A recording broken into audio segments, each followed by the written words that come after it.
On va parler de la violence conjugale. Donc il s'agit de violences faites aux femmes ou aux hommes dans le cadre d'un couple.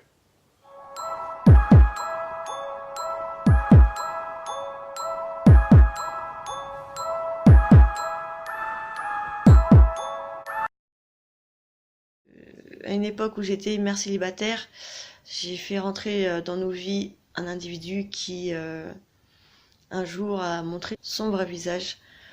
Et c'est là où mon cauchemar, pardon, c'est là où mon cauchemar a vraiment commencé. Il avait tendance à s'énerver facilement. Je me suis dit, bon, on a tous notre caractère, tous nos défauts. Première embrouille, premier clash, première violence. Dans ma tête, je me suis dit, bon, c'est une embrouille comme une autre. Mais non. Non, parce que c'était devenu quotidien.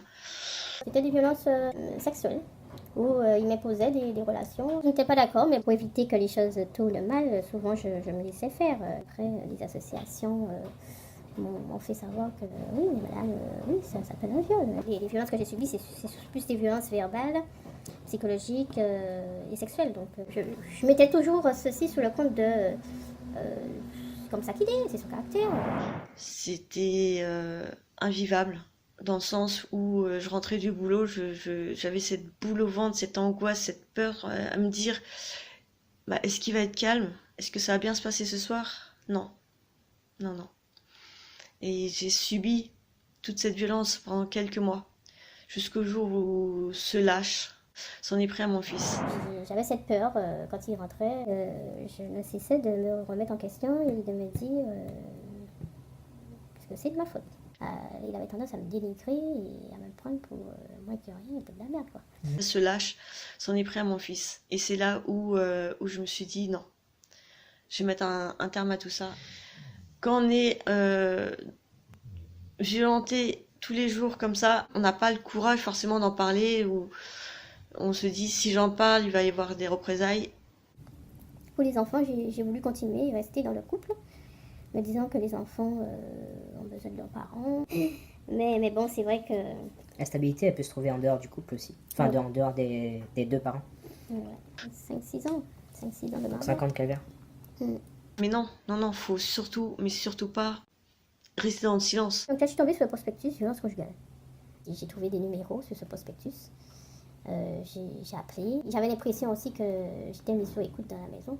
Les caméras espions, c'était au départ pour utiliser pour son travail, ou encore et de faire l'aiguille. Il avait commencé à le faire à la maison aussi, à en mettre aussi dans la maison. Je l'ai surpris en train de regarder. Si j'ai un conseil à vous donner, c'est faut en parler. Parce qu'il y a des associations, il y a des personnes qui sont là pour nous aider. Il y a beaucoup, beaucoup de monde pour que ça s'arrête, que ça cesse. Parce que c'est juste inhumain. Les choses auraient pris au fur et à mesure une tournure telle que monsieur me menaçait avec un couteau. Et quand j'avais vu une psychothérapeute, elle m'avait dit que tôt ou tard, il passe à l'acte et il devient violent physiquement.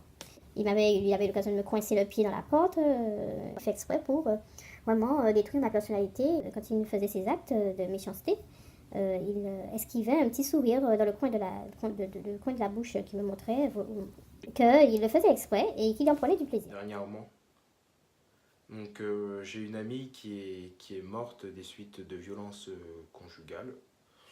Elle était dans un centre justement pour femmes battues et elle est morte le 14 juillet. Donc je pense qu'elle a dû donner son adresse peut-être à son ex, pensant qu'il passerait peut-être un bon moment. Le 14 juillet, elle fait des amoureux, tout ça, elle a dû se dire que ça serait bien en tête à tête et en fait ça s'est très mal passé. Il l'a assassiné et puis je vous passe les détails parce que bon, je sais pas quel âge vous avez. Bref. Donc il faut vraiment vous dire que c'est quelque chose qui peut arriver à n'importe qui, qu'il soit à l'autre bout de la France, à l'autre bout du pays, à l'autre bout de la Belgique, ou alors votre voisin, votre voisine, votre mère, votre cousine, votre tante, votre oncle même, parce qu'il y a des hommes battus. Juste parler. Voilà. J'ai pu quitter le domicile Avec l'aide de ta famille? Avec l'aide de ma famille, oui, tout à fait. Ils m'ont permis d'avoir un toit avec mes 2 enfants. Après, ça a été l'association SOS Femmes qui a pris le relais, qui s'occupe des femmes victimes de violences conjugales. Ça a été d'une très grande aide, ce soutien que j'ai eu de la part de ma famille, après de l'association. Ça a été bénéfique aussi pour moi. Je dirais que si les choses, on sent qu'on va en perdre la vie, vaut mieux oublier les papiers, vaut mieux oublier les vêtements, vaut mieux tout oublier et partir et sauver sa vie, parce que bon, on ne sait jamais si ça ne va pas prendre, à quel moment ça va prendre une tournure telle que la personne va nous égorger, va nous tuer à coup de revolver ou à coup de couteau ou que sais-je. Mais quoi qu'il en soit, aller à la police, déposer une main courante. J'avais dit, je vais à une brocante et oui, à la brocante, je suis allée à la police. Et au final, j'ai porté plainte. Et donc maintenant, je vois que tu es dans un appartement qui te convient. Oui. On peut dire que tu t'es plutôt bien relevée. Oui, je me suis relevée et j'ai encore un travail de confiance en moi à encore travailler. L'association SOS Femmes qui m'a aidée, je suis encore suivie par un psychologue. Tes enfants, ils sont plutôt épanouis avec toi maintenant? Oui, ils sont beaucoup, ils se portent bien mieux, parce que moi, quand ils ont quitté le domicile avec moi, c'est vrai que je les ai pas préparés, puisque je ne voulais surtout pas que mon fils puisse un instant dire à son père qu'on allait partir.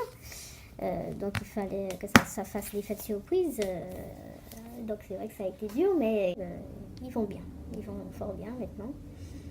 Après un peu plus de 2 ans de séparation, ils vont bien. Ouais. D'accord. Je te remercie pour ce témoignage. Je pense que ça ira. Merci à toi aussi, Laëlle. Bon, j'espère que ça Beaucoup de va femmes. aider, puisque bon, c'est vrai que... Ou d'hommes. Aussi, et d'hommes aussi. Les violences conjugales, ça porte un nom, certes. C'est une façon un peu de détacher de nous et de notre personne. Mais c'est quelque chose qui se fait régulièrement, souvent.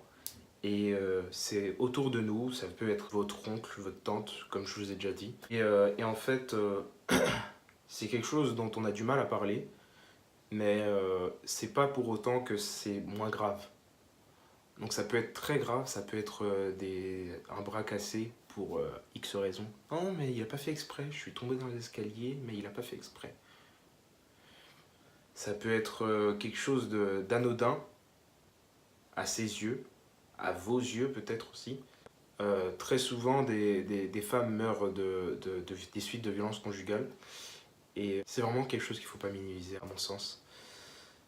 Donc faites attention à vous, faites attention à votre entourage. Et si, je dis bien si, toi ou ta mère ou alors ta tante, vous êtes victime de violences conjugales, ou alors de violences au sein de votre famille, par ton père, ton beau-père ou je ne sais quoi, n'hésitez pas à en parler autour de vous.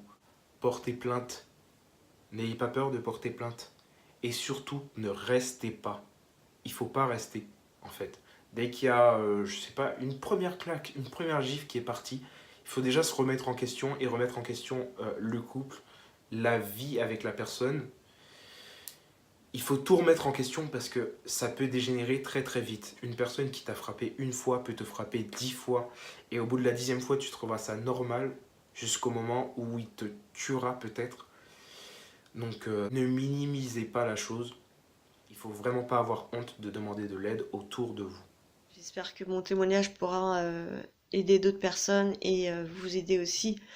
Si vous avez dans le voisinage, dans votre entourage, même si vous avez des soupçons ou une enquête, c'est vite fait. Mais faut pas laisser ces abrutis nous faire peur. Il faut pas vivre dans la peur. Vivre dans la peur, c'est pas vivre, c'est survivre. Et je préfère vivre que survivre. Voilà.